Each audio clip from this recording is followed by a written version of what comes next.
Hello everyone. So today we will talk about expansionary monetary policy. See, you might have come across different types of terminologies in exam, which says that dovish monetary policy, cheap money policy, easy monetary policy, etc. etc. So expansionary, cheap, dovish, easy, loose monetary policy, these are all one and the same thing. So if UPSC tries to change the terminology or phrase the question in a different manner, then you should be able to deal with it. ये सब एक ही चीज है. Cheap money policy हो या dovish stance हो, कोई सा भी हो, ये सब expansionary monetary policy है. So what is expansionary monetary policy? What are the goals? Why do we need expansionary monetary policy? It is to fuel economic growth. It is to stimulate the consumer spending or expenditure or the business activities, or you can say investment expenditure. तो expansionary monetary policy कब करी जाती है? When economy is in a slowdown, a recession, a depression, या फिर आप economy को चाहते हो ये और तेजी से ग्रो करे, then you go into expansionary monetary policy mode. अब मैं आपको इसका डिटेल में जाके समझाता हूं. दैट इज जब स्लो डाउन हो इकोनॉमी में, what is a slow down in essence? Slow down is when rate of growth of GDP declines. That is पहले मेरा GDP it was growing at 7%, now it is growing at 5%. Grow अभी भी कर रहा है लेकिन speed धीरे है. आपको एक बेसिक डिफरेंस बता देता हूं between recession, between slowdown. Think about it that you are moving in a car. When you are in 5th gear, then you are moving at a very high speed. So let us say that ultimately Indian economy, when it grows at around 8% or 9%, जो हमारा mid 2000 में जो हमारा rate of growth था, तो think about it as 5%, as the 5th gear. ठीक है. Then अब आपको लगता है कि थोड़ा गियर चेंज कर लेते हैं. Now you are running in the third gear. Third gear मतलब आपका 4-5%. तो when economy is growing like 4 to 5%, then we will say that economy is growing. Economy तो ग्रो कर रही है लेकिन it is in third gear. तो यहां पे हम आ गए हैं अभी स्लो डाउन में. अब now what will be a recession? Recession is technically speaking negative growth for 2 consecutive quarters. दो मतलब लगातार 6 महीने तक आपका जो जीडीपी है वो कॉन्ट्रैक्ट कर रहा है, आपकी नेशनल इनकम कॉन्ट्रैक्ट कर रही है. So in slow down you were moving forward, you were moving in the third gear. गाड़ी की स्पीड स्लो हो गई थी, बट नाउ इन रिसेशन आपने रिवर्स गियर डाल दिया है. Now you are in reverse gear. अब गाड़ी पीछे जा रही है, आपकी इकोनॉमी कॉन्ट्रैक्ट हो रही है. आपकी नेशनल इनकम फॉर एग्जांपल पहले 100 रुपीज थी, अब 95 हुई, अगले क्वार्टर में 90 हो गई. तो 2 कंसेक्यूटिव क्वार्टर्स जब आपकी ग्रोथ कॉन्ट्रैक्ट करती है, then you are technically in a recession, जो कि अभी इंडिया में हुआ कोविड के कारण. तो जब स्लो डाउन हो या रिसेशन हो, what is the aim of RBI? What is the aim of government at that moment? At that point in time, we want to stimulate demand in economy. हमें demand increase करनी है, economic activity को stimulate करना है. तो वो कैसे करेंगे हम? Here we will reduce the repo rate. What is repo rate? Repo rate is the rate at which banks borrow from RBI. जिस रेट पे बैंक्स लोन लेते हैं आरबीआई से, उसको हम रिड्यूस कर देंगे. Let us say RBI repo rate was 8%, now RBI repo rate is at 4%. तो क्या हो गया?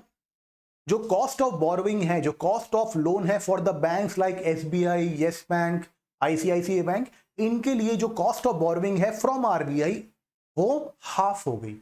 It has been reduce to half, that is 50% decline कर गई इनकी cost of borrowing. Now what will they do in an ideal scenario? They will pass on the benefit to the market participant. मतलब जो भी house hold हैं, जो भी आपके बिजनेस हैं, उनके लिए भी लोन की दरें, लोन की rate it will be reduced by 50%, 50 नहीं तो 30, 20 एक्सेट्रा एक्सेट्रा। तो ultimately my home loan, my loan for laptop, my loan for car, etc., it will be cheaper now. So what will it do? I will be motivated to take a home loan, to go for consumption expenditure. Now similarly, the businesses like Ambani's, like Adani's, or for that matter Bajaj, etc., or MSME for that matter, they will be motivated to take loan. Why? Because at this point in time the cost of borrowing has been reduced. तो आपने repo कम करा, इससे लोग loan लेंगे। Similarly आपने money supply को बढ़ा दिया, now you have increased money supply. Now think about it, क्या करा था हमने कल? Money multiplier. तो यहां पे जब मनी सप्लाई बढ़ जाएगी तो more money is available in the economy. When more money is available in the economy then the interest rate should ideally decline. जब ज्यादा लिक्विडिटी होती है, एक्सेस लिक्विडिटी होती है, तो cost of borrowing theoretically speaking या बुकिश लैंग्वेज में बोलूं तो वो कम होनी चाहिए। तो नाउ दोनों तरफ से हम चाह रहे हैं कि मनी सप्लाई भी बढ़े और इकोनॉमी के इंटरेस्ट रेट भी डाउन आए। So IR interest rate will be low. अब इकोनॉमी में बैंक के पास खूब सारी फंडिंग भी है, मनी सप्लाई भी है बैंक के पास, और बैंक को पीछे से पैसा भी सस्ता आ रहा है, तो इंटरेस्ट रेट बैंकों ने घटा दिया। Now loan earlier, a home loan was coming for, let us say hypothetically 12%. Now the home loan is available for 6%. So people will take home loan, corporates will take loan. So it will lead to high demand in economy. क्योंकि जब मैं laptop खरीदूंगा, जब मैं घर खरीदूंगा, जब मैं गाड़ी खरीदूंगा, तो automatically there will be increase in demand in the economy. जब डिमांड बढ़ेगी प्रोडक्ट्स की, तो automatically the businesses they will get the indication that अब इकोनॉमी में डिमांड आ रही है। तो अब हमें क्या करना है? अब हमें इन्वेस्ट करना है ताकि हम इस डिमांड को टैकल कर सकें। That is earlier we were able to produce 1000 unit, now we should increase the capacity, we should invest in plant, tool, machinery, जिसे कि हम कैपिटल एक्सपेंडिचर बोलते हैं और इन्वेस्टमेंट एक्सपेंडिचर बोलते हैं। तो now there will be investment expenditure, there will be capital expenditure and there will be economic growth. इसके बाद ग्रोथ आ जाएगी। अब आपको इसके ग्राफ के थ्रू समझाता हूं। ये जो पीरियड है when repo rate is high 6.5, this is the period of, ये जो पीरियड है ये पीरियड है उर्जित पटेल का। उर्जित पटेल जो है वो थोड़े, जिसे हम बोलते हैं हॉकिश। हॉकिश मतलब जो कॉन्ट्रैक्शनरी मॉनेटरी पॉलिसी है, या जो लोग इन्फ्लेशन की थ्रेट को हमेशा देखते हैं कि यार प्राइसेस विल इंक्रीज, तो वो थोड़े हॉकिश स्टांस वाले थे। अब आगे जाके समझाऊंगा मैं कॉन्ट्रैक्शनरी, नेक्स्ट स्लाइड में है वो। तो उर्जित पटेल इंक्रीज्ड और kept the repo rate high. फिर उसके बाद आए आपके दिसंबर में उर्जित पटेल ने रिजाइन करा। फिर उसके बाद 2018 के बाद आपके आए जैन में कौन? शक्तिकांत दास। शक्तिकांत दास ने सीधा बार बार रेट को रिड्यूस करा। ये देखो ग्राफ 6.25, 6, 5.75। देन उसके बाद कोरोना में सीधा आपका डाउन चला गया रेपो रेट। तो that is how India or monetary policy in India, it went into expansionary or dovish type of monetary policy.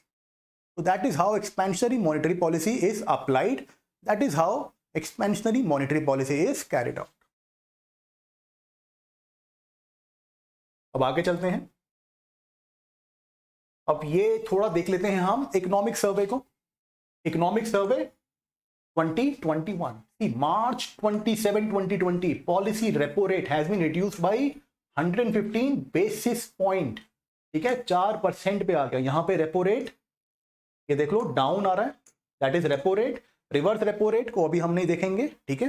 Then cash reserve ratio ये भी डाउन आ गया। कैश रिजर्व रेशियो क्या है ये भी आज डिस्कस हो जाएगा, ठीक है। It is the amount of, it is the percentage of deposits which have to kept with RBI in cash form, ठीक है। देन यहाँ पे एनडीटीएल है, एनडीटीएल क्या है तब समझाऊंगा मैं जब हम सीआरआर और एसएलआर को करेंगे। तो here again SLR is the percentage of deposit which the banks have to keep with themselves but in the form specified by RBI, ठीक है। तो यहाँ पे एसएलआर भी डाउन आ रहा है। ये चीजें अलग हैं एमएसएफ वगैरह, लेकिन एमएसएफ भी रिड्यूस कराता है। एमएसएफ भी एक बोरोइंग विंडो है। तो here we are in expansionary mode. अब आपको बीपीएस जो है बेसिस पॉइंट समझाता हूं, सी एग्जांपल के थ्रू समझते हैं इसे सिंप्लीफाई करके। We have a 1 rupee and 1 rupee we have 100 paisa. Similarly, we have 1 percentage point. Within 1 percentage point, we have 100 basis point. So, 1 basis point is 100th part of 1 percentage point.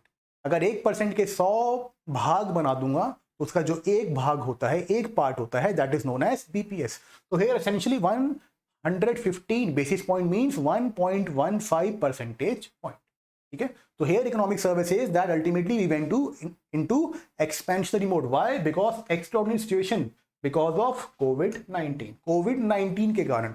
अब CRR का आपको effect भी दिखा देता हूं। ठीक, reduction हुआ CRR के अंदर, right.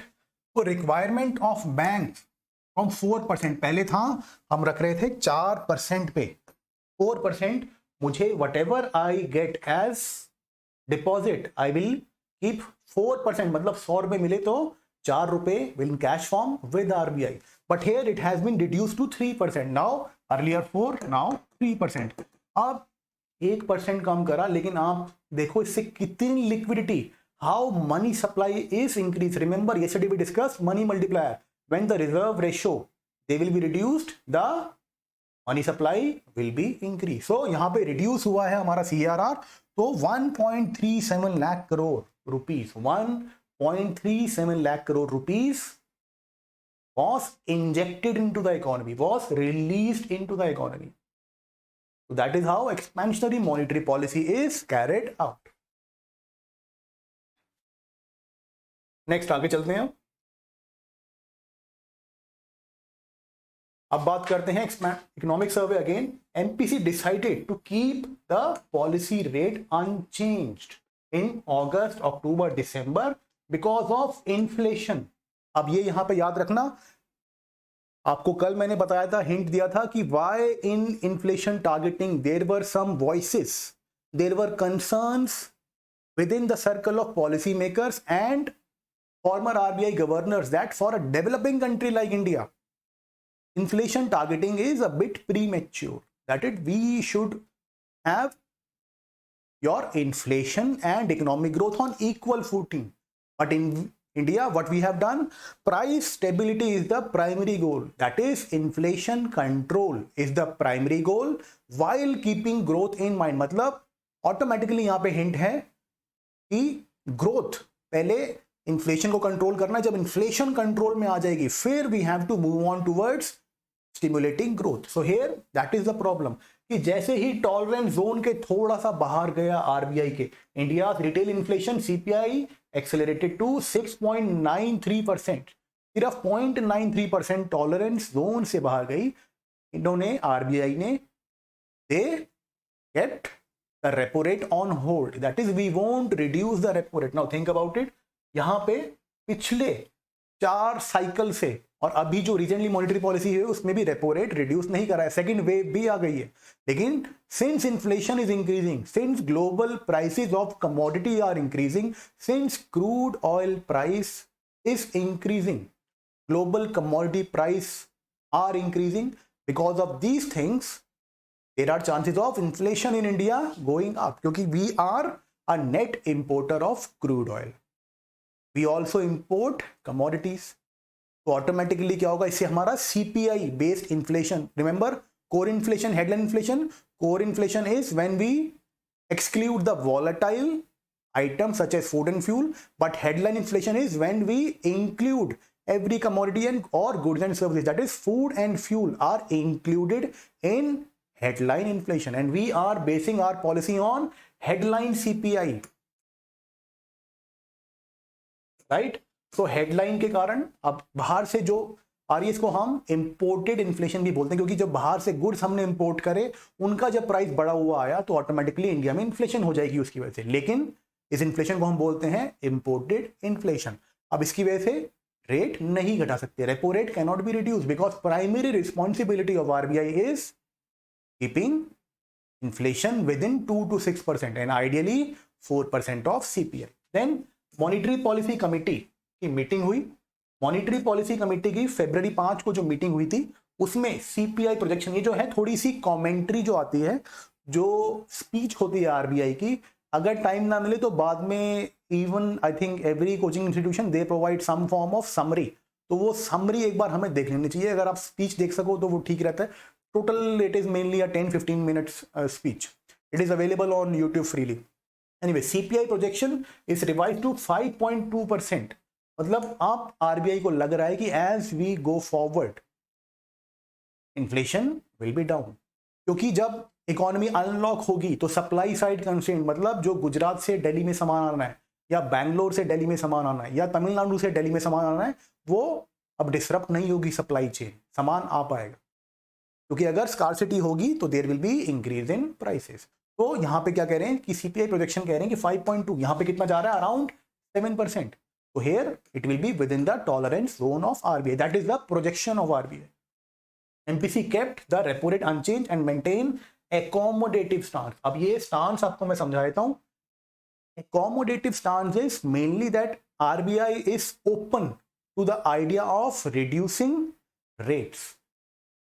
That is, if economy needs help, if economy needs stimulation, then RBI is open to reducing rate. That is accommodative. That is, we will accommodate growth. We will be in expansionary mode. We will be in cheap money policy, loose money policy mode. Is what is accommodative stance। एक होता है neutral stance। Neutral stance मतलब rate can go either way, rate मैं बढ़ा भी सकता हूं, rate मैं घटा भी सकता हूं।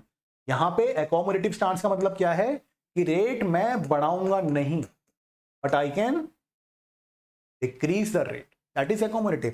रेट बढ़ाना is out of the question, क्योंकि स्टांस accommodative है, स्टांस एक्सपेंशनरी है।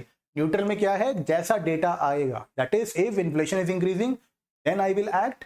इन्फ्लेशन जब इंक्रीज करेगी तो क्या करेंगे RBI will increase repo, RBI will reduce money supply. Similarly अगर इन्फ्लेशन इज गोइंग डाउन और there is slow down in economy, then RBI will reduce repo rate, RBI will reduce repo rate and RBI will increase money supply.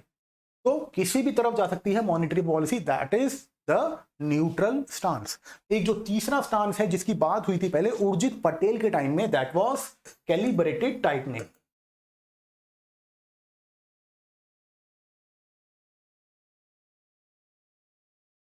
Calibrated tightening, यहां पे keyword क्या है, tightening. Tightening मतलब tight money policy. Expansionary कौन सी होती है, lose money policy. तो here tightening means that a rate cut is out of the question. I will not be reducing rate as we go forward. तो rate cut तो नहीं मिलेगा। लेकिन यह दूसरा वर्ड है वो है कैलिब्रेटेड। कैलिब्रेटेड मतलब कि if situation demands and I might increase the interest rate. मतलब अगर इन्फ्लेशन बढ़ती है, I mean wait and watch mode. ठीक है, तो that is the basic difference between different types of stance.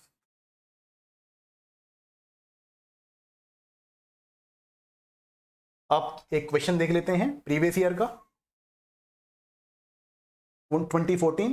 If the interest rate is decreased the economy in an economy, it will decrease the consumption expenditure, increase the tax collection, increase the investment expenditure, increase the total saving. अब एक एक को देखते हैं। ठीक है, decrease the consumption expenditure. Now एक simple सा क्वेश्चन आंसर करो आप लोग, that earlier the loan rates of different banks, they were at 15%.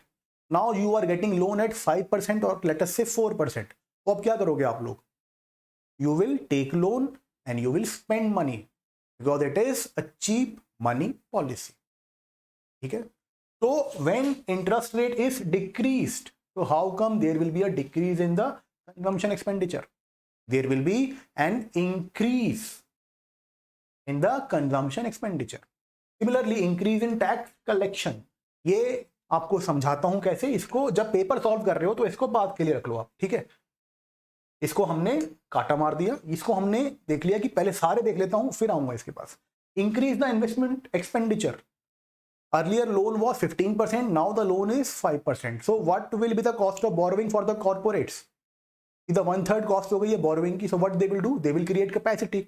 Because right now borrowing is cheap, तो वो प्लांट टूल मशीनरी में इन्वेस्ट करेंगे, and when you invest in plant tool machinery that is the investment expenditure, so investment expenditure will increase, so this statement says increase in the investment expenditure, so yes, this can be right.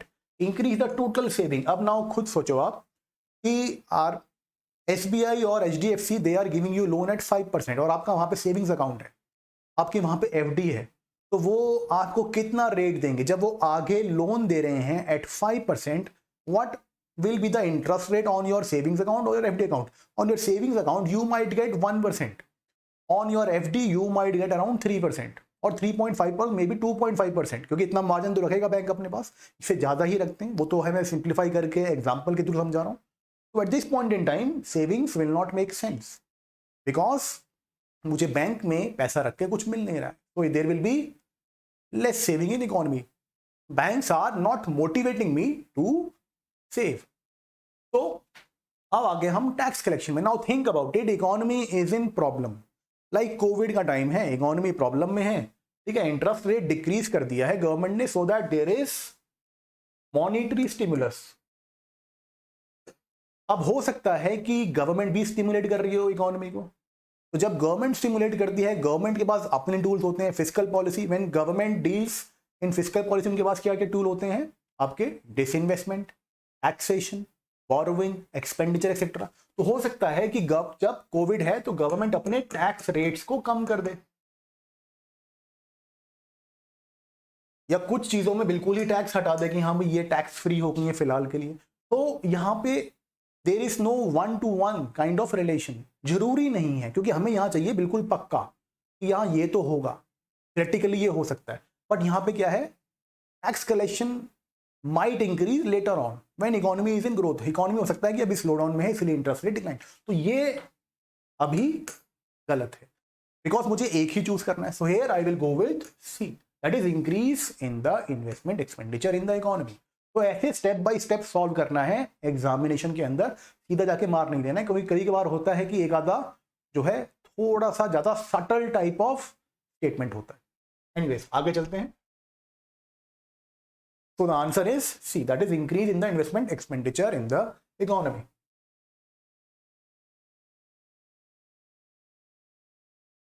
Sorry about this.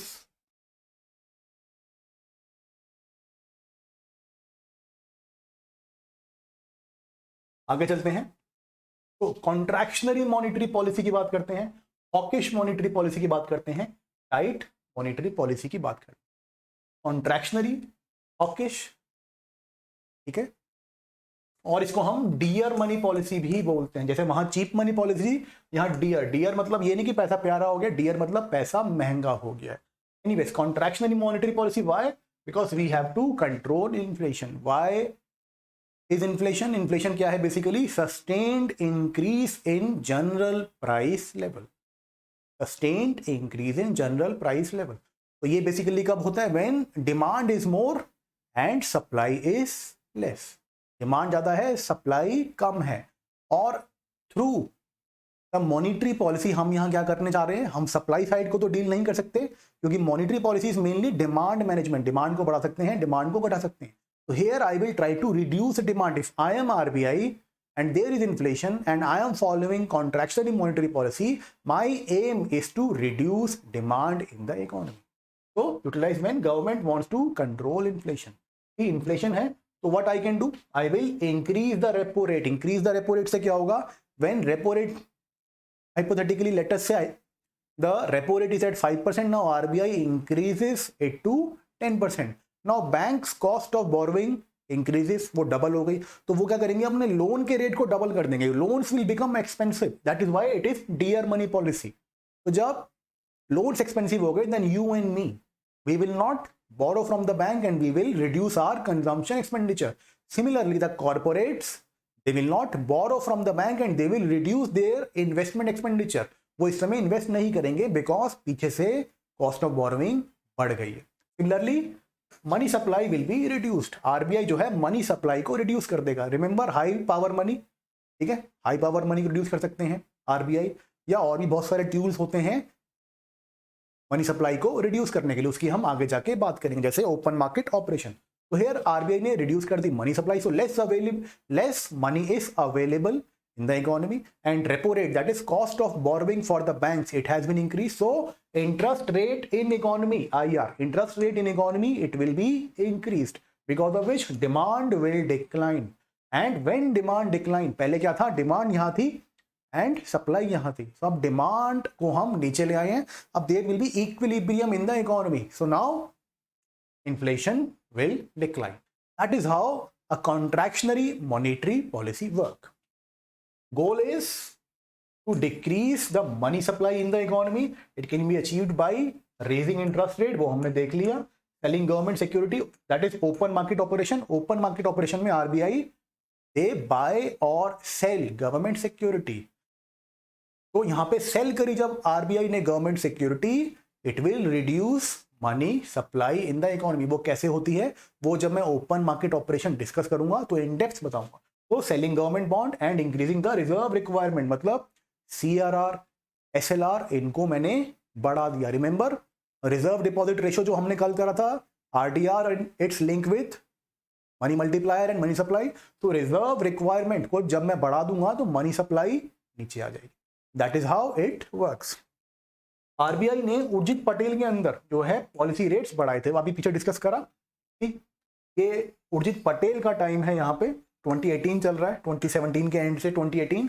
तो उर्जित पटेल के time में inflation, he was mainly hawkish kind of, hawkish in orientation. Hawkish कौन होते हैं, जो सोचते हैं कि यार इन्फ्लेशन से खतरा है, inflation might increase, it will become uncontrollable. तो these people they try to suppress inflation. ठीक है, तो हेयर क्या हुआ, रेट बढ़ गया, रेपो रेट बढ़ा देगा 6.5%, और करंटली क्या है अभी इंडियन इकोनॉमी का रेपो रेट 4%. तो सी द स्टॉक डिफरेंस.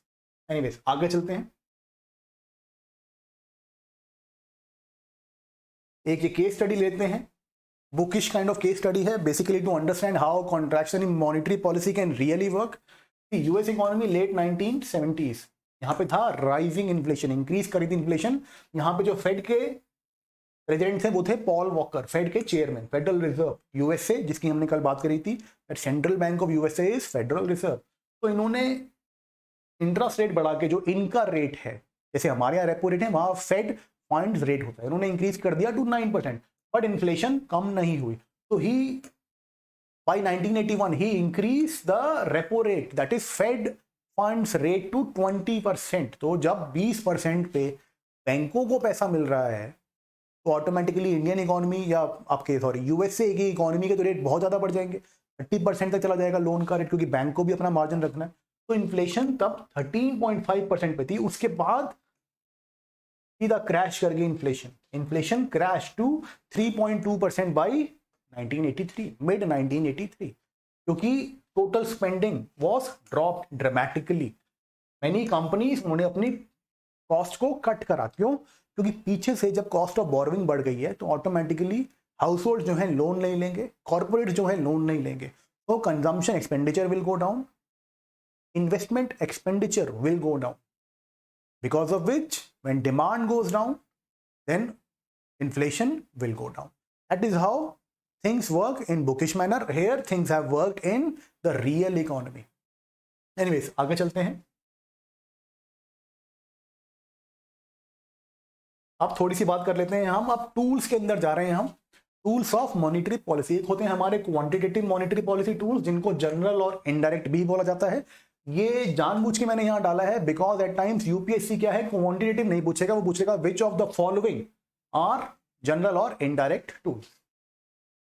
और ये है क्वालिटेटिव, इसमें है सिलेक्टिव और डायरेक्ट टूल्स. अब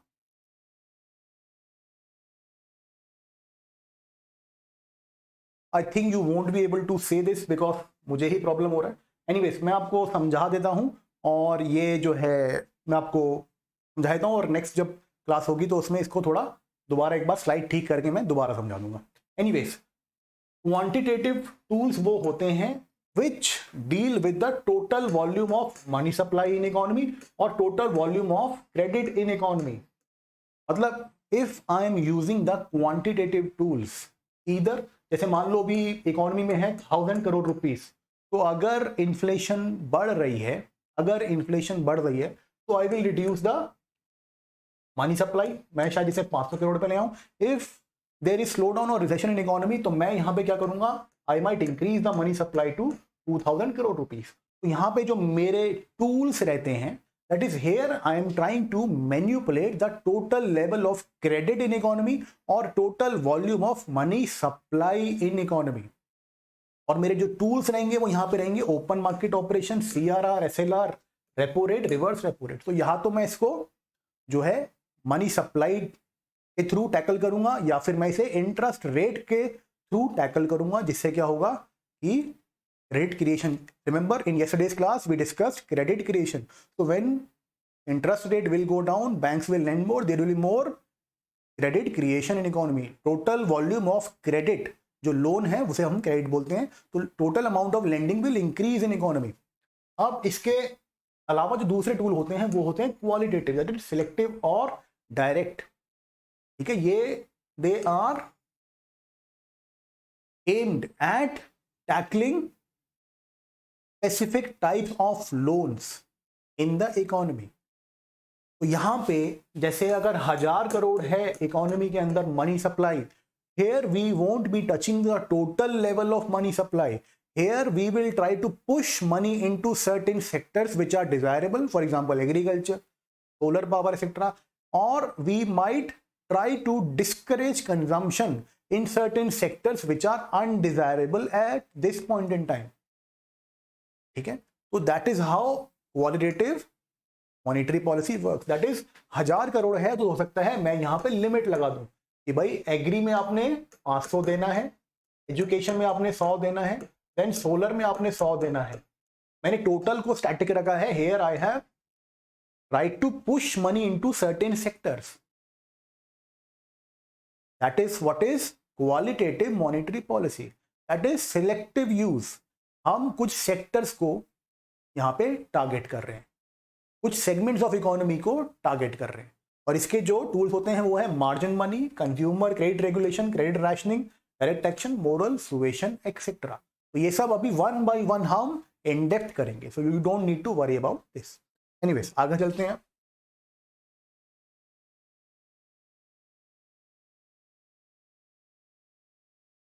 ओके, सो सबसे पहला है ओपन मार्केट ऑपरेशन। ये क्या है हमारा quantitative tool. You have the PDF with you. In the PDF, I have mentioned what are the quantitative tools and what are the qualitative tools. So refer to your notes as well. If you find any difficulty, then let me know. So open market operations site refer to sale and purchase of securities in the market by central bank. RBI क्या है? इसके अंदर it will try to sell or it will try to purchase government securities from the market. And the aim is to regulate money supply. अब उसको देख लेते हैं कैसे। मान लो इन्फ्लेशन है, that is inflation. So what is inflation? Inflation is mainly when demand is more and supply is less. So demand ज़्यादा है, supply कम है। तो what is my aim here as RBI? I will try to reduce demand in economy. तो I will try to reduce money supply, क्योंकि जब money supply करूंगा तो automatically बैंकों को अपना इंटरेस्ट रेट बढ़ाना पड़ेगा and there will be less availability of funding in the economy. तो less availability of loans in economy and increase in interest rates in economy, तो ऑटोमेटिकली डिमांड डाउन जाएगा। सो आरबीआई क्या करेगा? RBI will sell government security. Now इस diagram के थ्रू समझते हैं। When I am trying to control inflation, then central bank जो है सेल कर रहा है बॉन्ड, इसको बैंक्स को। यहां पे सिंप्लीफाई करने के लिए बैंक्स हैं, आप इसे मार्केट समझ लो। ठीक है, तो यहां पे मैंने मान लो 1000 करोड़ के बॉन्ड सेल कर दिए, तो bond will go to the market और द बैंक्स, बट क्योंकि बॉन्ड खरीदे तो पैसा देना पड़ेगा, तो here money will be going to RBI. So RBI will be absorbing money from the economy, bonds will be going to the market and money will be flowing towards the central bank. So when less money is available, मान लो कि मेरे पास पहले 1000 करोड़ था और मैं SBI हूं and I had 1000 crore rupees. ठीक है, अब I was having around 10% of profitability. See, आज SBI के भी इन्वेस्टर होते हैं, SBI के भी अपने एक्सपेंसेस होते हैं, so they have to have profitability. ऐसा नहीं है कि पब्लिक सेक्टर बैंक है so they won't go for profitability, they go for profits, ठीक है, इफ दे कैन। तो ultimately here my profit was 10%, earlier I was having around 1000 crore rupees as funding. Now suddenly there is an open market operation and I have bought bonds for 500 crore rupees. 500 crore के मैंने bond खरीद लिए क्योंकि risk less investment है और fix interest rate आएगा। अब मेरे पास कम फंडिंग है। अब जब मेरे पास कम फंडिंग है मुझे प्रॉफिट तो बनाना है, तो what I will do, earlier I was giving loan at 10%, now I will increase the loan rate to 15%, क्योंकि प्रॉफिट तो बनाना है, क्योंकि इन्वेस्टर बोलेगा कि ये तो लॉस मेकिंग बैंक है तो इसमें इन्वेस्ट नहीं करना है, तो I have to keep everybody happy, तो I will increase the interest rate. तो जब इंटरेस्ट रेट इंक्रीज हो जाएगा तो low money supply, high interest rate, तो लोग क्या करेंगे, individual like you and me, we will not borrow, corporates they will not borrow, so automatically demand will decline. That is how a contractionary monetary policy works, ठीक है। Inflation के time में जब हमें कंट्रोल करना होता है डिमांड को। अब जब स्लो डाउन है, when there is slow down in economy, slow down का मतलब क्या है, there is decline। Slow down का मतलब क्या है, there is decline in economic activity, there is decline in demand in the economy, so RBI here will buy government security। अब देखते हैं इसको डायग्राम के थ्रू, ये है, here we are trying to control a recession, तो central bank will buy bond जा रहा है मार्केट या बैंक से RBI की तरफ, और RBI ने मान लो 1000 करोड़ के बॉन्ड खरीदे हैं तो 1000 करोड़ रिलीज करेगा towards the market. So now RBI buys government security, money supply will increase and interest rate will go down. Same example, SBI was able to generate 10% profit and I had funding of 500 crore. मैं SBI हूं, मेरे पास 500 करोड़ की funding थी और मैं 10% profit generate कर रहा था, मेरा 10% से काम चल जाता है। तो now RBI has purchase the bond and they have given me more money. अब मेरे पास पैसा बढ़ गया, इकोनॉमी में मनी सप्लाई बढ़ गई है, तो ऑटोमेटिकली क्या होगा, बैंक्स क्या करेंगे कि प्रॉफिटेबिलिटी ठीक है, अब पहले 500 करोड़ से 10% कमाना था, अब 1000 करोड़ से 10% कमाना है, ठीक है। तो automatically here what will happen, अगर मैं SBI हूं, पहले मेरे पास 500 करोड़ थे, अब 1000 करोड़ है, 10% मेरा प्रॉफिट का टारगेट है, चलो 12 भी कमा लूं तो भी मुझे लोन रेट कम कर सकता हूं because I have more money, ठीक है। So now here what will happen, economy will see increase in money supply and decrease in interest rate. That is high money supply in economy and low interest rate in economy। अब क्या होगा, आपके जैसे लोग, मेरे जैसे लोग, that is individual, आपके मेरे जैसे, और कंपनी फॉर एग्जांपल MSMEs और the big corporates, they will take loan because low interest rates in economy। So RBI will buy government security, it will release money supply into the economy and the demand will increase, क्योंकि households वो consumption expenditure करेंगे क्योंकि loan के rate कम हो गए and growth will increase। That is how monetary policy is conducted through open market operation।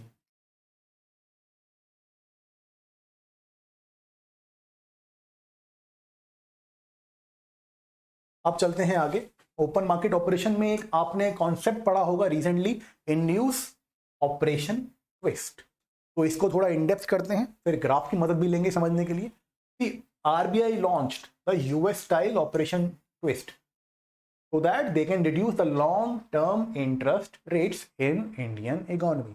So why US style? Because US conducted first time the operation twist, पहले 1961 में, फिर 2011 में, ठीक है।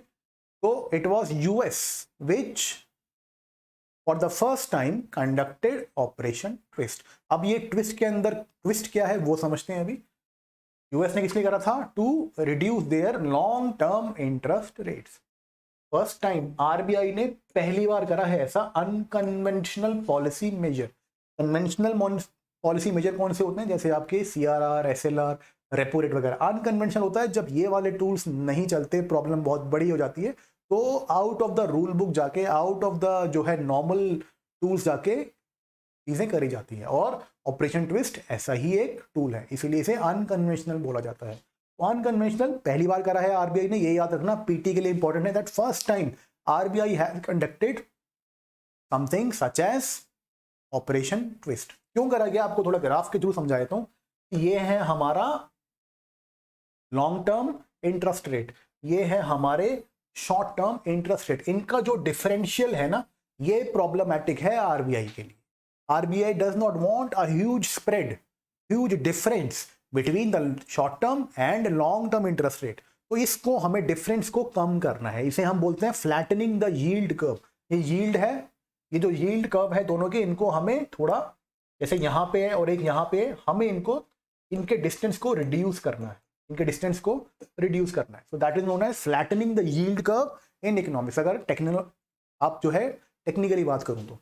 एनीवेज, इसमें होता क्या है वो आपको समझाता हूं। आरबीआई विल, अब फिर इस यहाँ पे सिर्फ स्टेटमेंट दे रहा हूं, then we will see how it actually works. ठीक है, RBI will sell the short term security, RBI short term security को बेचेगा, and uses the money and buy the long term government security. मतलब मैंने मान लो 10,000 करोड़ की शॉर्ट टर्म सिक्योरिटी बेची, उससे जो पैसा आया उसी पैसे से मैंने लॉन्ग टर्म सिक्योरिटी खरीद ली। I remember somebody asked question in the app that why would people go for buying bond if they are going to suffer from capital loss? Then I answered that ultimately you have to refer to Operation Twist and the bond buying program by Australian Central Bank. तो इसीलिए कि RBI खड़े खड़े देखेगा नहीं अगर yield misbehave कर रही है। तो अगर यील्ड बहुत ज़्यादा मिसबिहेव करेगी, इंटरेस्ट रेट बहुत ज़्यादा मिस करेंगे, तो ऑटोमेटिकली क्या होगा, जो बॉन्ड होल्डर्स हैं उनको नुकसान होगा। लोग बॉन्ड को खरीदना छोड़ देंगे, उसमें इन्वेस्ट करना छोड़ देंगे। क्योंकि मैं क्यों इन्वेस्ट करूंगा बॉन्ड में? ताकि मेरा प्रॉफिट हो। अगर मेरा प्रॉफिट नहीं होगा तो मैं क्यों इन्वेस्ट करूंगा? तो RBI will see to it that people do not suffer. तो ये जो है यील्ड मैनेजमेंट है, आरबीआई यील्ड मैनेज करता है through things like open market operation, through things like your operation twist.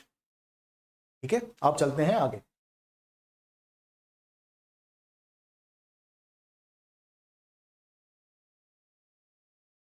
तो operation twist, RBI sells treasury bill.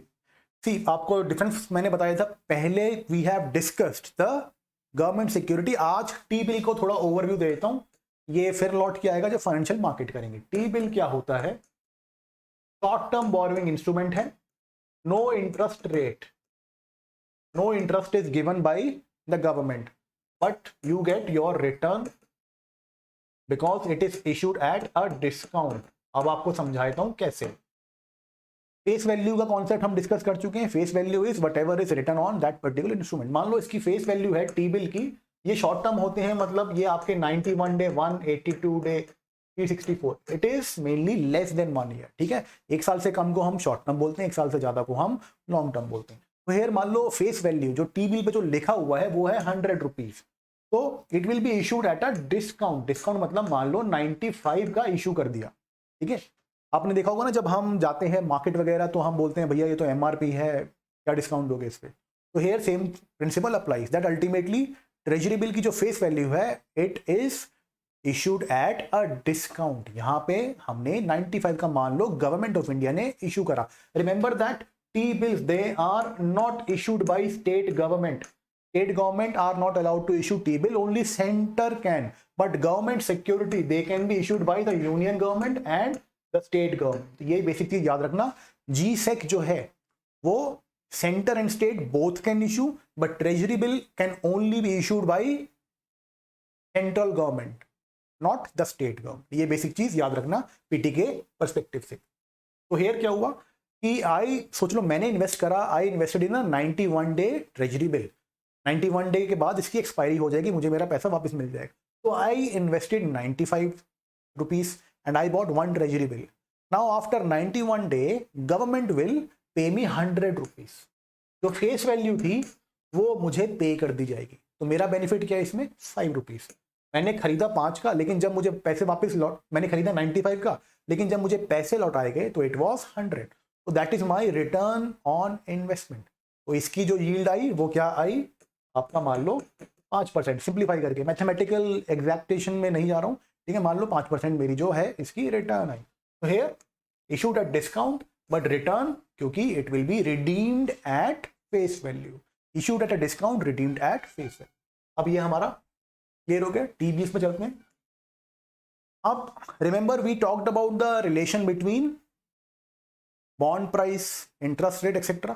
तो RBI ने यहां सेल करा है टी बिल, तो टी बिल अब आरबीआई ने जब सेल कर दिया तो क्या होगा, demand and the price will decline. ठीक है, ये तो बेसिक डिमांड सप्लाई है कि आरबीआई ने स्टार्ट करा सेल करना टी बिल को। जो पहले चीज 100 रुपए की आ रही थी, ठीक है, अब वो इशू हुई 95 पे, और जब आरबीआई ने उसको बेचा तो ये प्राइस चला गया 80 रुपीज पे। तो now what would happen, the yield will go up. ये तो मैं आपको बहुत ड्रास्टिक चीज बता रहा हूं, इनमें चेंज होते हैं 1 रुपए 2 रुपए 5 रुपीज एक्सेट्रा। ये तो मैं आपको एग्जांपल के थ्रू समझा रहा हूं, मैं यहाँ सीधा 80 पे ले गया, तो इसको देख के डरना मत कि यार इसमें तो बहुत लॉस होता है, ऐसा नहीं है, लोग पैसा बनाते हैं इसमें। एनीवेज, तो यील्ड विल गो अप, ठीक है, RBI sell stable, the yield will go up. RBI will buy long term bond. 10,000 crore की मैंने टी बिल्स बेचे, टी बिल का प्राइस डाउन गया, टी बिल की यील्ड ऊपर गई। अब आरबीआई ने बाई करा 10,000 करोड़ की, जब मैंने टी बिल बेचे तो मुझे मार्केट से पैसा मिला होगा, उसी पैसे से I will buy long term bond. जब मैंने लॉन्ग टर्म बॉन्ड खरीदे तो उसकी demand and price it will go up and yield it will go down. Simple, this is what we discussed earlier on, bond prices and yield. तो यहां पे bond का price ऊपर चला गया, उसकी यील्ड विल डिक्लाइन। तो बेंचमार्क 10 ईयर की जो है अराउंड 6.32% है। तो that is how operation twist is carried out. Operation twist में क्या कर रहे हैं RBI, narrowing the differential, that is they are flattening the yield curve.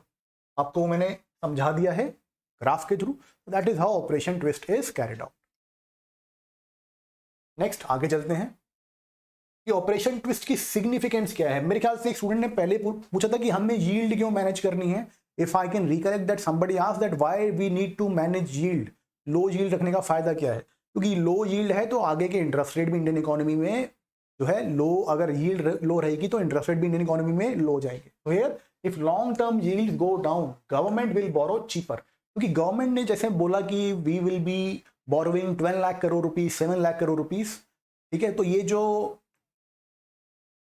Government ने बोरो करना होता है ये एक ही बार में नहीं होता कि 1 अप्रैल को जो है गवर्नमेंट गई मार्केट में और 12 लाख करोड़ रुपए बोरो कर दी। ट्रांचेस में, ठीक है, सेगमेंट्स में बोरो करते हैं, आज दो, अगले 3 महीने बाद फिर दो, फिर दो, फिर दो, ऐसे करके, ठीक है। तो जो गवर्नमेंट जब नए बॉन्ड इशू करेगी और यील्ड अगर हाई है तो नया बॉन्ड आपको या तो उसके बराबर या उससे ऊपर देना पड़ेगा, नहीं तो लोग क्या कहेंगे कि यार इतना तो मुझे वैसे ही मिल रहा है तो मैं नए वाले बॉन्ड क्यों खरीदूं। तो आपको मोटिवेट करने के लिए उन्हें यील्ड थोड़ी बढ़ानी पड़ती, या और फिर साथ में कॉर्पोरेट बॉन्ड की भी यील्ड बढ़ जाएगी। तो when lower interest rate in an economy, तो प्राइवेट सेक्टर बोरो करेगा ऑब्वियसली, यही समझाया था आपको। When interest rate go down then investment expenditure goes up, capital formation will be there. What is capital formation, investment expenditure, that is investment in plant, tool, machinery और long term assets, इनके अंदर investment बढ़ेगी। And economic survey has recommended that if we need job, if we need growth, अभी India में क्या problem है, jobless growth की। So if we need employment generation, if we need economic growth in Indian economy, then we need to motivate private sector investment. तो private sector investment होगी इससे, operation twist. Then easing the long term interest rate, जो long term interest rate है अगर वो down जाएंगे तो car loan, home loan, इनकी जो ईएमआई है वो डाउन जाएगी। तो automatically what will the retailers like you and me और the households like you and me do, we will borrow and we will start consumption expenditure. So investment expenditure होगा, consumption expenditure होगा और government की borrowing will become cheaper. These are all the benefits of operation twist, or you can say these are all the benefits of lower yields or lower interest rates in the Indian economy.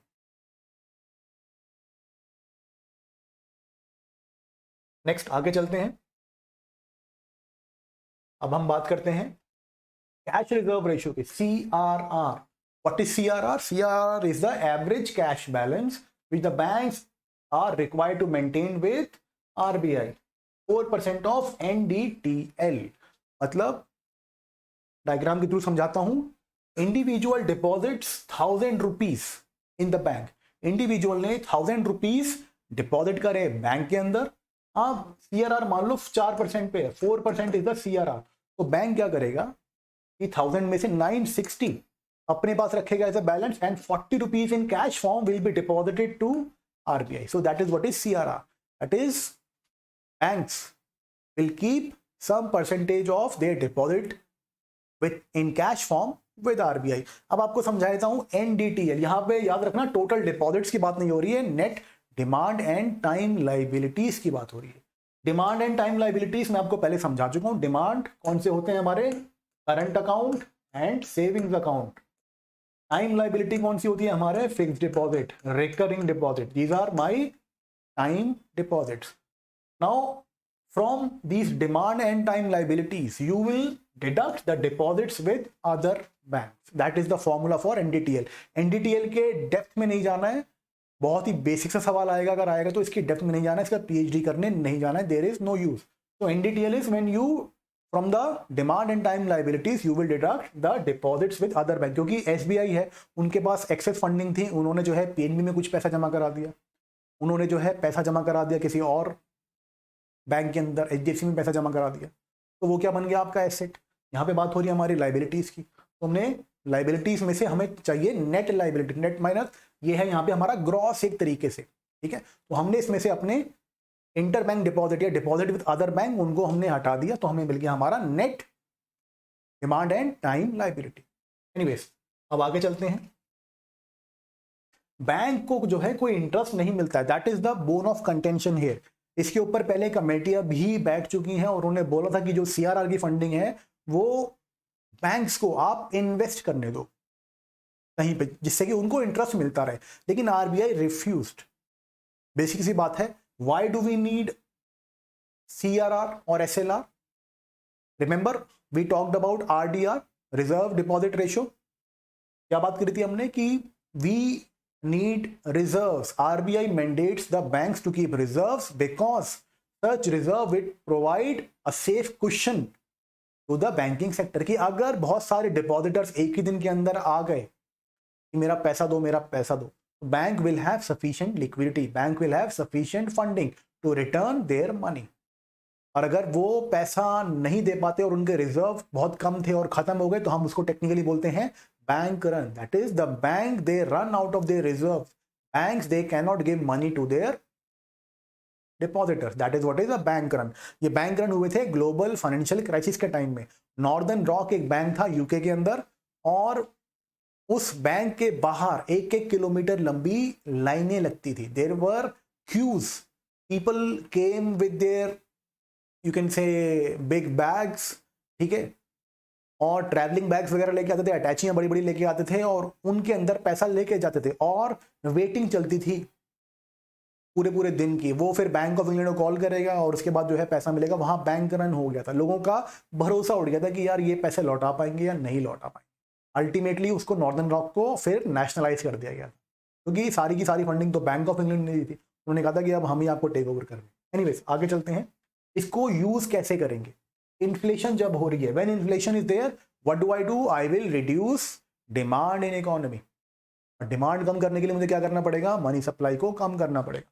तो when I increase CRR, मान लो यहाँ पे CRR 4% है, अगर मैं CRR कर दूं 20%, तो हर 100 रुपए जो डिपॉजिट हो रहे हैं बैंक के अंदर, the bank will have to keep 20 rupees aside. Now they are only keeping 4 rupees aside. In this scenario, they will be keeping 20 rupees aside. तो इससे क्या प्रॉब्लम आएगी? They will be reducing their lending capacity. So money supply will go down in economy. तो इससे क्या होगा? Money supply will be low. जब money supply low होगी तो automatically demand will come down. Money supply कम होगी तो interest rate भी बढ़ाए जाएंगे. Demand will come down. When demand comes down, then inflation will be lower. ये मैं आपको समझा चुका हूँ ओपन मार्केट ऑपरेशन में. कॉन्ट्रैक्शनरी मॉनेटरी पॉलिसी में वही प्रिंसिपल है, वही चलता रहेगा. ठीक है. अब इसके बाद slow down. If there is a slow down in Indian economy, what is slow down? Slow down is when economic activity reduces, when demand in the economy reduces. During this I have to go for expansionary monetary policy, cheap money policy, loose money policy. So here when there is slowdown, I will reduce the CRR, cash reserve ratio को reduce कर दूंगा. मान लो पहले मैं 20% पे था CRR, अब मैं उसको ले आया 2%. तो bank earlier only could give 80 rupees loan, now they can give 98 rupees as loan. तो money supply will go up, interest rates will go down. ठीक है, money supply will go up, interest rates they will go down, क्योंकि more funding is available for the banking sector to lend. तो पैसा बढ़ गया है तो मैं अब लोन की दरें कम कर सकता हूं, क्योंकि we are flush with funding and we need to lend. इससे और रिटर्न जनरेट होगा. ठीक है, तो money supply will be high, interest rate will be low. इससे क्या होगा, people like you and me we will borrow, corporates they will borrow, so automatically there will be growth in economy. That is how expansionary monetary policy works. Anyways, इसका current affairs देख लेते हैं थोड़ा सा. ये करंट अफेयर नहीं, पहले का है सीआरआर करंट अफेयर्स. तो मैंने आपको इसका इकोनॉमिक्स सर्वे में बता दिया है. अभी लेटेस्ट मॉनेटरी पॉलिसी है उसको भी डिस्कस करूंगा. तो पहले 8.5% पे था ये अगस्त 2008 में, उसके बाद 6% में कर दिया. क्यों कर दिया गया था? Because of global financial crisis. What was global financial crisis? Global financial crisis के अंदर in Indian economy we had a slow down. याद रखना, तब रिसेशन नहीं आया था. There was global recession, there was recession in the West, in the developed West, Europe में, UK में, यूएसए वगैरह में, वहां रिसेशन था. लेकिन हमारे यहाँ सिर्फ स्लो डाउन आया था. ठीक है, ये बेसिक चीज याद रखना. So here we reduce CRR so that more money is injected. Slow down, CRR reduced, money supply goes up, demand goes up, and there will be growth. So at this point in time, India was experiencing a slowdown. When we reduced CRR, more money was released, because of which demand was created and because of which Indian economy experienced growth. That is how this policy works. अब चलते हैं आगे.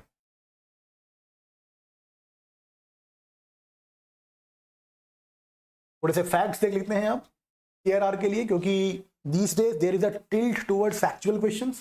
तो CRR के जो provision है, CRR बढ़ाने घटाने की या सीआरआर को इंपोज करने की पावर कहां से आती है? It is based on the provisions of RBI Act 1934. ये बेसिक फैक्ट याद रखना है. ठीक है, then since 2006 RBI prescribe CRR without any floor और सीलिंग. पहले फ्लोर और सीलिंग थे, floor of 3%, ceiling of 20%. Numeric इसकी जानबूझ के मैंने काटा है, इसको याद रखने की जरूरत नहीं है. फ्लोर क्या होता है? फ्लोर रेट, जिसमें मैं जैसे फ्लोर पे खड़ा हूं, मतलब फ्लोर से नीचे नहीं जा सकते, मतलब 3% से नीचे नहीं करोगे आप. सीलिंग क्या होती है? छत, मतलब 20% से ऊपर नहीं बढ़ाओगे आप. लेकिन now since 2006 there is no floor and ceiling when RBI is imposing CRR, when RBI is deciding CRR.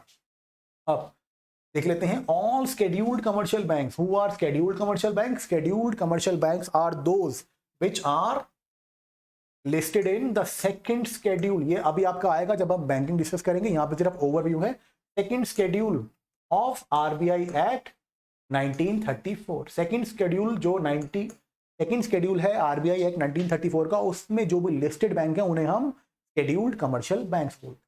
तो एससीबीज जो है scheduled commercial bank, they have to keep CRR, but RBI चाहे तो they can have different types of CRR for regional rural bank and cooperative. Small finance bank जो अब नई breed आई है, small fine differentiated bank जिसे हम बोलते हैं, स्मॉल फाइनेंस बैंक है, पेमेंट्स बैंक है, they will be keeping CRR. तो अगर when you are making notes in any subject, try to come up with these kind of notes, that is कि एक ही जगह पे मुझे मिल जाए सारा का सारा कि भाई कौन कौन से इंस्टीट्यूट रख रहा है सीआरआर, कौन कौन सा नहीं रख रहा है. तो फिर क्या होता है, कुछ कहीं पड़ा कुछ कहीं पड़ा, तो कंसोलिडेशन में प्रॉब्लम आती है. तो that is how you should make your notes. वहीं पे साइड में जहां पे करंट अफेयर्स मैगजीन कोई पढ़ रहे हो, जहां पे आपकी पीडीएफ है, जो भी आपका सपोर्ट मटेरियल है, जहां पढ़ दो वहीं पे लिखते चले जाओ. कंसोलिडेशन साइड बाय साइड करते रहो. न्यूज़पेपर में कोई फैक्ट आया, वहीं के वहीं मैंने अपने साथ में नोट्स में लिख दिया. That is how you should proceed further. Anyways, NBFCs जो हैं उनको सीआरआर नहीं करना. नॉन बैंकिंग फाइनेंशियल कंपनीज हैं, उनको सीआरआर नहीं रखना. तो शेड्यूल कमर्शियल बैंक को रखना है, आरआरबी को रखना है, कोऑपरेटिव बैंक्स को रखना है, स्मॉल फाइनेंस बैंक को रखना है, पेमेंट बैंक्स को भी रखना है. But NBFCs they are out of the purview of CRR. अगर सीआरआर डिफॉल्ट है, मतलब मेरे को 4 रुपीज रखने थे आरबीआई के पास, if I am not able to keep my average balance maintained, that is 4 rupees I am not able to maintain with RBI, then I will be charged a penal rate, an interest rate that is 3% above the prevailing bank rate. prevailing bank rate है around 4.25%. ठीक है, तो 7.25% मुझे ब्याज देना होगा RBI. That is how ये bank rate क्या है ये अभी आपको बता दूंगा। एनीवेज आगे चलते हैं।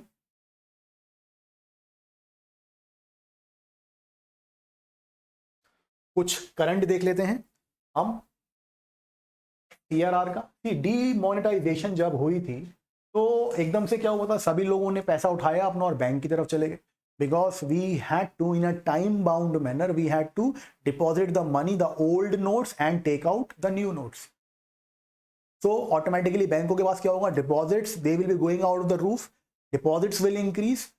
और उस समय क्या खतरा होता है, बैंक क्या करेगा, मैंने उसे 100 रुपए दिया लेकिन बैंक उस 100 का 200 300 400 बना सकते हैं through process of credit creation, जो हमने डिस्कस करा था येस्टरडे। ठीक है, in a fractional reserve banking system the banks they can go for credit creation, क्योंकि सिर्फ fraction of their deposit has to be kept as reserve, rest everything can be given as loan.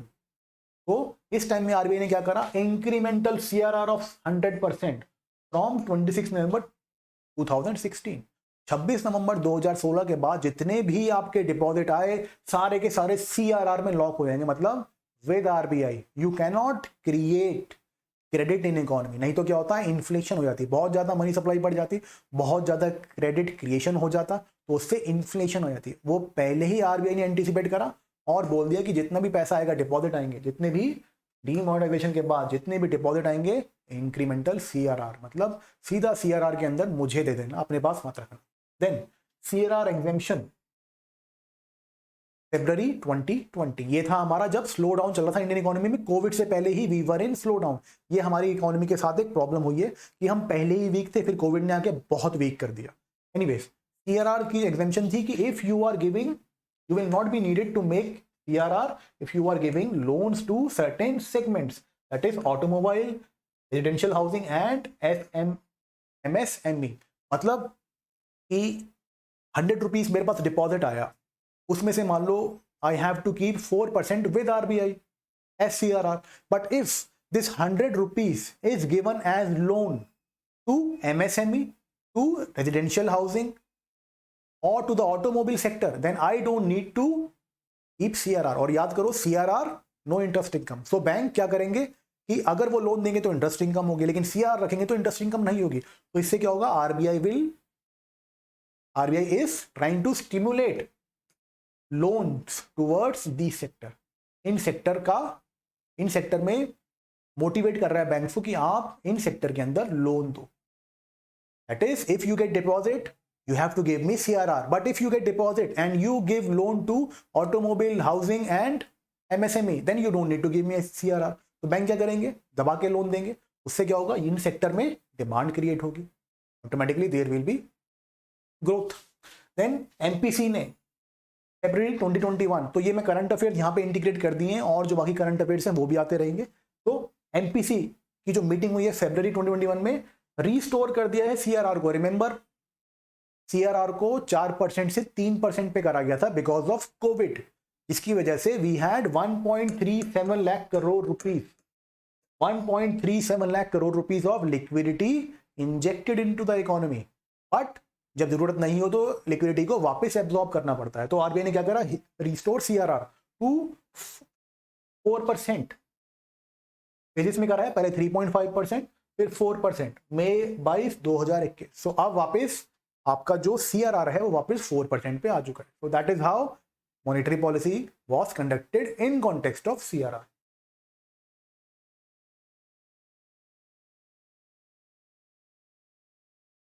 अब ये question देख लेते हैं। ये CDS question है 2020 का। Cash reserve ratio refers to share of NDTL that banks have to hold as liquid asset. Banks have to hold, ये तो रॉन्ग है। Share of NDTL that banks have to hold as balances with RBI. Balances मतलब cash with RBI, तो ये right लग रहा है। Share of NDTL that banks have to hold as part of their cash reserve, उनके जो cash reserve है, नहीं होगा क्योंकि ये पैसा आरबीआई के पास जाता है। Ratio of cash holding to reserve of bank, ये तो कुछ नॉन सेंसिकल स्टेटमेंट है। तो B will be the answer, that is share of NDTL that the banks have to hold as balances with RBI. So B will be the answer share of NDTL that banks have to hold as balances with RBI. अब SLR की बात करते हैं. SLR statutory liquidity ratio 18% of NDTL the bank is required to maintain in safe and liquid assets. अब वो कौन कौन से assets हैं? Government securities, treasury bill, state development loans, cash, gold और any security notified by RBI. ठीक है, maintained with the bank itself, bank earn interest income. ठीक है, तो एसएलआर क्या है? सीआरआर में you had to keep 4% in cash form with RBI, but in statutory liquidity ratio, you have to keep 18% of NDTL with yourself. But कैसे रखना है, किस फॉर्म में रखना है, that will be decided by RBI among many factors. So RBI ने अभी क्या बोला है, किस फॉर्म में रख सकते हैं?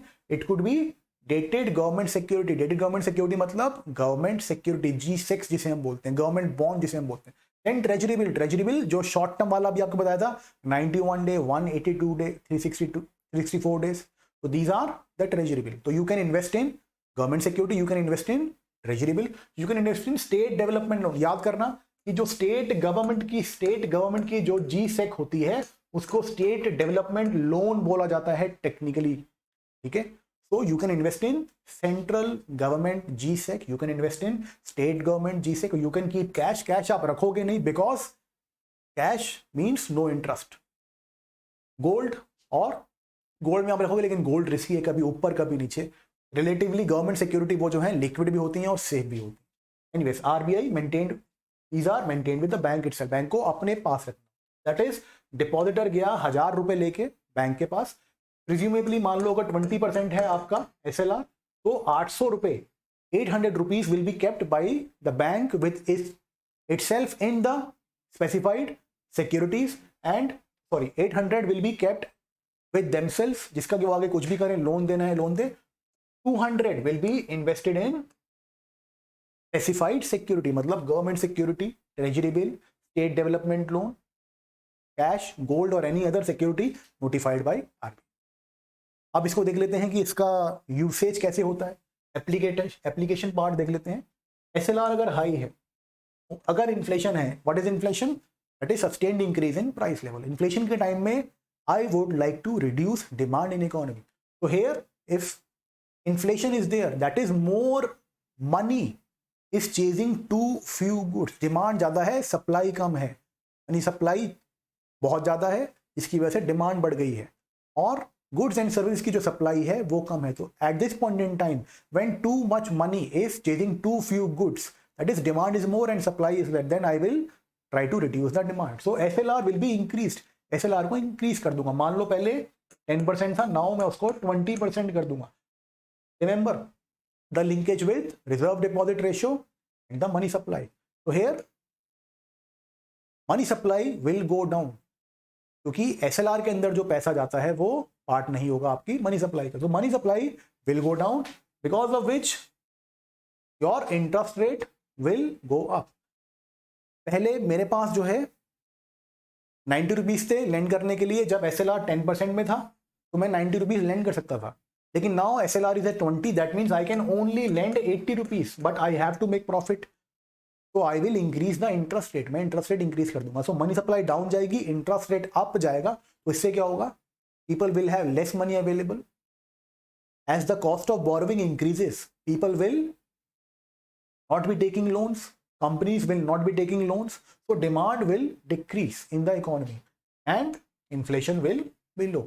This is the contractionary monetary policy. On the other hand, if there is a slowdown in economy, अगर slowdown है economy में, if there is a slowdown in economy, that means demand is less, economic activity is less.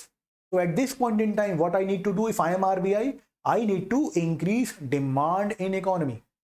So what will be happening now? I will be reducing SLR. मैंने SLR को reduce कर दिया. Because of this, more money will be free. पहले SLR था 20, तो सिर्फ 80 rupees land हो पा रहे थे. अब SLR है मान लो 10, तो 90 रुपीज लैंड होंगे. तो more money is available in the economy. तो बैंकों के पास पहले कम पैसा था, अब पैसा ज्यादा हो गया, तो वो इंटरेस्ट रेट भी रिड्यूस कर देंगे. So money supply is increasing, interest rates are decreasing. So what will happen? Loans will become cheaper, people will borrow and consumption expenditure will go high, corporates will borrow and investment expenditure will go high. तो demand create होगी जब लोग home loan लेंगे, गाड़ियां लेंगे, और जो corporates हैं वो रॉ मटेरियल खरीदेंगे और लोगों को नौकरी पे रखेंगे, तो उससे क्या होगा, there will be demand in the economy, तो देयर विल बी ग्रोथ. और ये क्या है, expansionary monetary policy. That is how SLR works. तो economic survey 2020 SLR has been reduced by 25 basis point in 4 steps in 2020 18.25. और जो economic survey आपको मैंने ग्राफ दिखाया था ऑफ 2021, करंटली ये है अराउंड 18% पे. तो धीरे धीरे RBI भी SLR को कम कर रहा है. पहले एक कमेटी रिकमेंडेशन आई थी बहुत पहले, नरसिम्हम कमेटी, वो हम डिस्कस करेंगे जब हम बैंकिंग पे जाएंगे. तो उसकी रिकमेंडेशन थी कि in a phased manner SLR should be reduced, CRR should be reduced. तो वो इंप्लीमेंट हुई थी तब, और आज तक इंप्लीमेंट हो रही हैं कमेटी के रिकमेंडेशंस.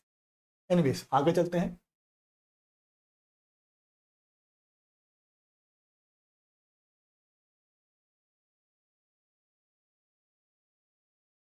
नाउ फैक्ट क्विज में SLR is maintained under Banking Regulation Act 1949. Remember CRR, the power to impose CRR, or CRR was backed by RBI Act 1934, but SLR here is backed by Banking Regulation Act 1949.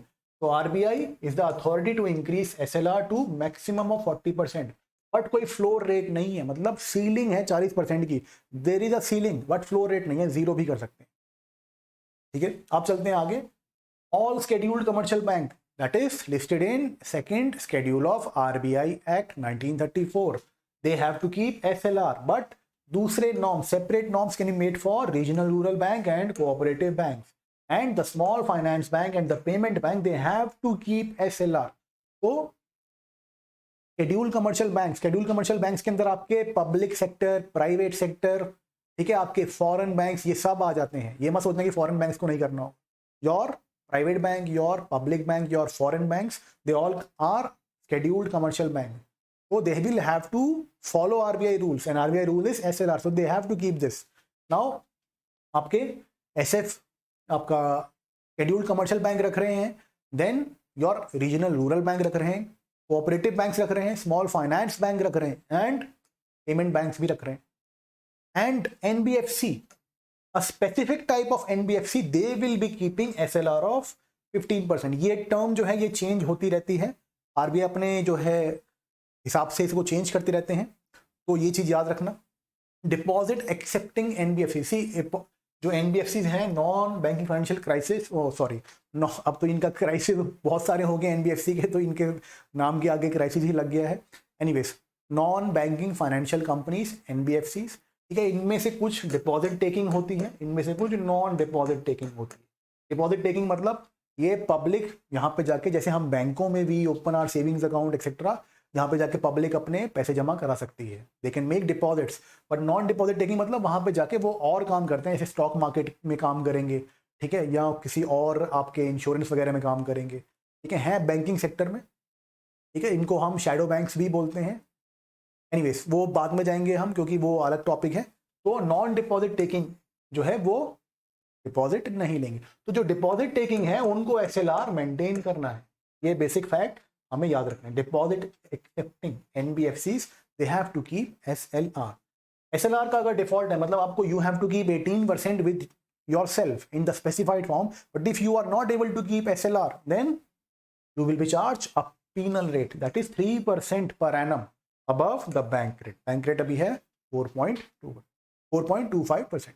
ये basic चीजें हमें याद रखनी है examination point of view से. Anyways, तो class को अभी एंड करते हैं. यहाँ पे देख लेता हूं SLR में कुछ बचा है क्या, या SLR का एक क्वेश्चन है, इसको और देख लेते हैं. ये आया है प्रीलिम्स 2015 में. When reserve bank of India reduces statutory liquidity ratio by 50 basis point, SLR को रिड्यूस करा गया है. SLR has been reduced by 50 basis point, which of the following is likely to happen. ठीक है, India's GDP growth rate increases drastically. Drastically मतलब 5% पे था, 12%, 15%, 20% पे चला गया. तो ड्रास्टिकली जब वर्ड ऐसे आ जाए ना, तो you have to be cautious. बहुत ही एक्सट्रीम वर्ड आ जाए तो थोड़ा सा आपको कॉशियस हो जाना चाहिए कि यार ड्रास्टिकली, मतलब ड्रास्टिकली बहुत एकदम तेजी से बढ़ जाए, बहुत ज़्यादा बढ़ जाए, तो वो तो मुश्किल है, क्योंकि अब ये SLR आपने देखा इकोनॉमिक सर्वे में कि SLR रिड्यूस कर रहा है RBI, एक मतलब 100 बेसिस पॉइंट से रिड्यूस कर चुका है, फिर भी ड्रास्टिकली तो छोड़ो, हम रिसेशन में चले गए थे, ठीक है। एनीवेज आगे चलते हैं। फॉरेन इंस्टीट्यूशनल इन्वेस्टर्स में bring more capital in your economy. वैसे तो इसको हम डील लिंक कर सकते हैं, अगर मैं बहुत डेप्थ में जाऊंगा तो मैं इसको लिंक कर दूंगा, लेकिन इसको अभी के लिए हम रख लेते हैं, ठीक है। ये वैसे ना है इसकी, लेकिन अभी के लिए रख लेते हैं, ऐसे ही पेपर सॉल्व करना, मैं पेपर सॉल्व कर रहा हूं आपके लिए आपके हिसाब से, इसलिए इसको भी रख रहा हूं, नहीं तो मैं सीधा इस पर काटा मार देता। Schedule commercial banks they may cut their lending rate, yes this can happen, कि भाई पहले I had less money for lending, now I have more money for lending, क्योंकि SLR कम कर दिया है। रिमेंबर पिछले पेज में हमने डिस्कस करा है कि जब SLR रिड्यूस होगा banks will have more money to lend, so they might reduce their lending rate, so this can happen, this seems right, it may drastically reduce the liquidity to the banking system। see SLR जब reduce होगा तो liquidity बढ़ेगी, liquidity बढ़ेगी, क्योंकि bank को पैसा अब अपने पास नहीं रखना है, बैंक अब वो पैसा स्पेंड कर सकता है, तो बैंक की जो लिक्विडिटी है वो पहले लॉक्ड थी ये बैंक के पास, लेकिन लॉक था, यू कैन नॉट स्पेंड, अगर आपने SLR मेंटेन नहीं करा तो then you will be charge a penal rate 3% above the prevailing bank rate. So if SLR is reduced, then the bank के जो fund थे which were locked, now they become unlocked. So liquidity with the banking system, liquidity in the economy, or you can say money supply in the economy, it will increase. ये statement wrong है, तो कौन सा रह गया फिर statement C, scheduled commercial bank, यहाँ पे may लिखा हुआ, may cut their lending rate। अब चलते हैं आगे, so the answer will be C, that is scheduled commercial bank may cut their lending rate। Next, अब नेक्स्ट बार हम जो है क्लास में देखेंगे लिक्विडिटी एडजस्टमेंट फैसिलिटी।